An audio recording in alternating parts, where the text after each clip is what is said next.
रूस के दो supersonic Sukhoi 35 fighter jet take off करते हैं। एक बड़े अटैक मिशन की तैयारी है। दोनों फाइटर जेट पर मिसाइल लोड है और अब टारगेट की तलाश हो रही है। पुतिन ने यूक्रेन से आगे अपनी ताकत दिखानी शुरू कर दी है। आसमान के बाद समंदर देखिए। ये रूस के एडमिरल गोर्शकोव क्लास का फ्रिगेट एडमिरल गोलोवको है। इसमें लगे एयर डिफेंस सिस्टम को चेक किया जा रहा है। ये फ्रिगेट कलिब्र और जिरकॉन जैसी मिसाइलों से लैस है। हर हथियार को आजमाया जा रहा है। बताया गया है कि बड़े टारगेट पर हमले की तैयारी है।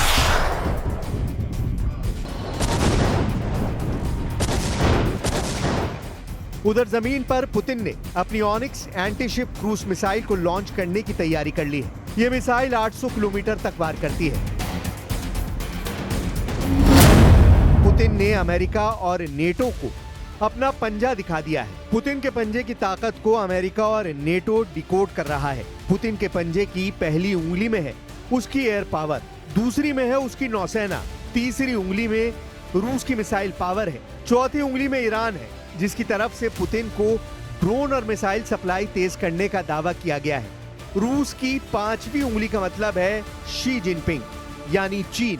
पुतिन अमेरिका को बताना चाहते हैं कि जब ये पंजा मुट्ठी में तब्दील होगा तो एटम बम बन जाएगा, यानी तब अमेरिका और नेटो का बचना मुश्किल हो जाएगा। यूक्रेन से युद्ध तेज होने और नेटो से घमासान के पूरे सिग्नल मिलने के बीच पुतिन ने अपने सबसे खतरनाक हाइपरसोनिक हथियार दिखाने शुरू कर दिए हैं।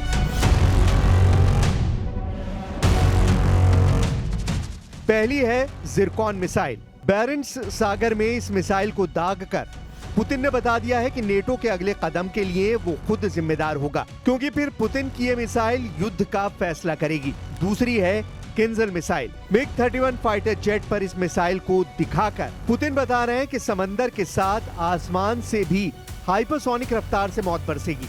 ये दोनों मिसाइल पुतिन की सबसे तेज और सबसे घातक हथियारों में शामिल है। इस बात का ऐलान पुतिन 2024 में ही कर चुके हैं। 2024 में ही पुतिन बता चुके हैं कि उनके हाइपरसोनिक हथियार दुश्मन के खिलाफ निर्णायक साबित होंगे। Также в бою уже применялся и ударный гиперзвуковой комплекс морского базирования «Циркон», о котором в послании 2018 года даже и речи не шло. Но и эта система уже в строю. На боевом дежурстве стоят гиперзвуковые блоки межконтинентальной дальности «Авангард» и лазерные комплексы «Пересвет». Завершаются испытания крылатой ракеты неограниченной дальности «Буревестник». सवाल है कि पुतिन ने यूक्रेन युद्ध के बीच हाइपरसोनिक हथियारों के साथ अपना समुद्री बेड़ा दिखाना क्यों जरूरी समझा? क्यों पुतिन जंगी जहाजों से अभी मिसाइल फायर करके दिखा रहे हैं और सुपरसोनिक फाइटर जेट को भी किंजल जैसी बैलिस्टिक मिसाइल से लैस कर चुके हैं? ये रूस का मिग 31 फाइटर जेट है जो दुनिया का सबसे तेज फाइटर जेट माना जाता है। बैरेंट्स सागर के करीब ये एक रशियन एयरफोर्स बेस से उड़ान भरता है। इसकी लोकेशन सीक्रेट रखी गई है। आसमान में पहुंचने के बाद रूस इसकी लोकेशन बताता है बैरेंट्स सागर, और इस दौरान बादलों से ऊपर उड़ते हुए इस विमान की सबसे बड़ी खासियत दिखाई जाती है।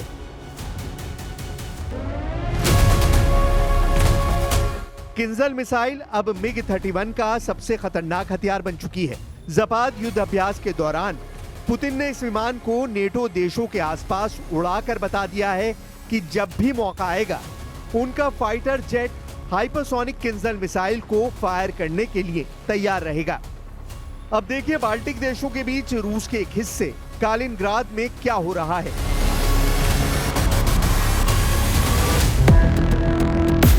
यह है पुतिन का छोटी दूरी का बहुत ही खतरनाक बैलिस्टिक मिसाइल सिस्टम इस्कंदर। इसे इस जगह छुपाकर रखा गया था। अब ज़पाद युद्ध अभ्यास के दौरान इसकी तैयारी आजमाई जा रही है। लॉन्चिंग ऑर्डर मिलने के बाद इस मिसाइल लॉन्चर को फौरन तैयार किया जाता है। इसमें ब्रिटेन है, इसमें फ्रांस है और इसमें जर्मनी है।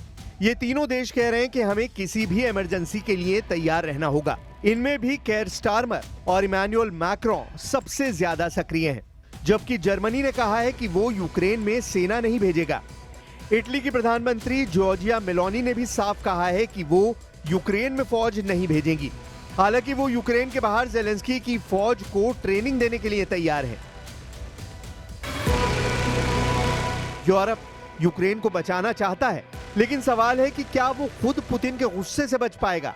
जब से पोलैंड में पुतिन के ड्रोन घुसे हैं, रूस की दहशत नेटो बॉर्डर पर अंगड़ाई ले रही है। The decision by NATO to put eastern sentry, the decision of NATO to increase air defense capabilities of the eastern flank is appropriate and right response. However, what we need to learn from this situation is that, and at this point, anti-drone defense systems in NATO countries still need to be developed. Normally, you don't use very expensive air defense missiles to shoot down rather cheap drones.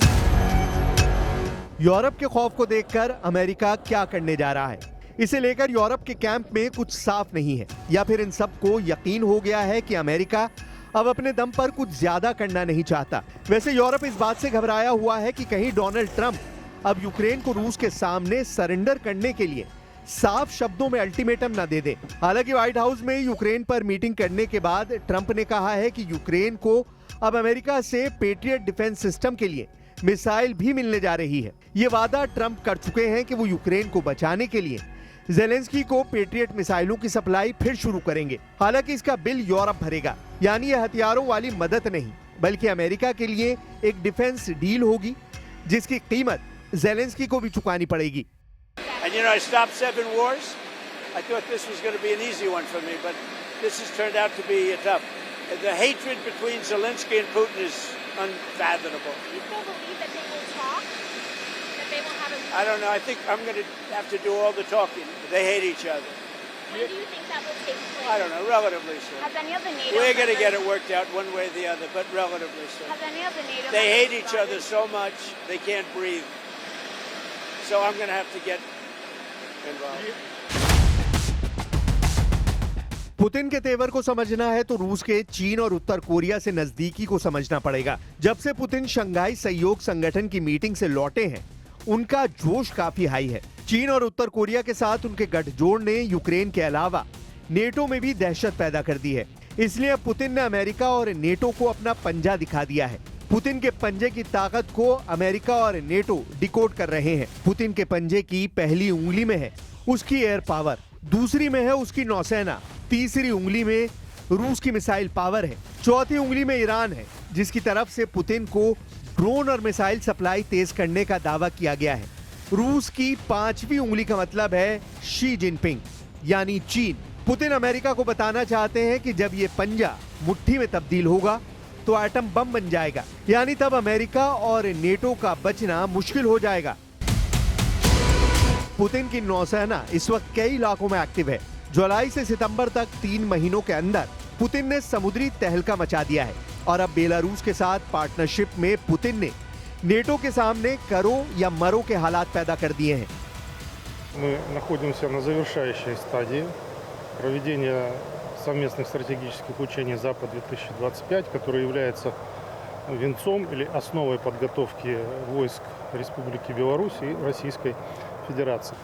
Если взять уровень повыше, оперативный, стратегический, скажу так, что нам удалось в систему проведения данного учения спланировать вопросы применения, так скажем, оружия более мощного или могущественного поражения.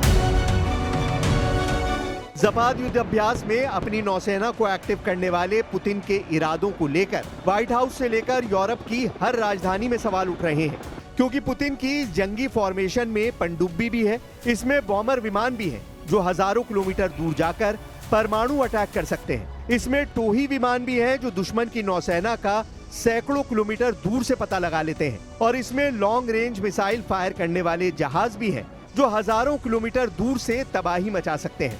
जुलाई में Putin ने क्या दिखाया था, उससे Putin के इरादे समझे जा सकते हैं।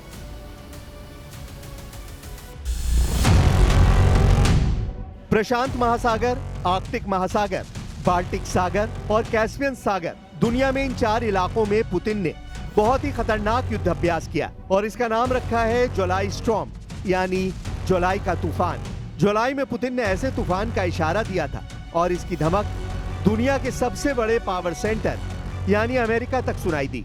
इसकी धमक ऐसी कि इसे देखकर पूरा यूरोप भी पनाह मांगे और जिसमें एक इशारे पर पुतिन का सबसे बड़ा वॉर एजेंडा लागू हो जाए। फिलहाल पुतिन के दुश्मनों की नजर उनकी नौसेना पर है, जिसने दुनिया के 4 वॉर जोन में अपनी मौजूदगी से तनाव कई गुना बढ़ा दिया है। पुतिन की जंगी फॉर्मेशन में पनडुब्बी भी है, बॉम्बर विमान भी है और ऐसी मिसाइल बोट भी है जो नेटो के हर लक्ष्य को चकनाचूर कर सकती है। लेकिन इसमें सबसे आगे हैं उनकी 2 हाइपरसोनिक मिसाइल। पहली है जिरकॉन मिसाइल।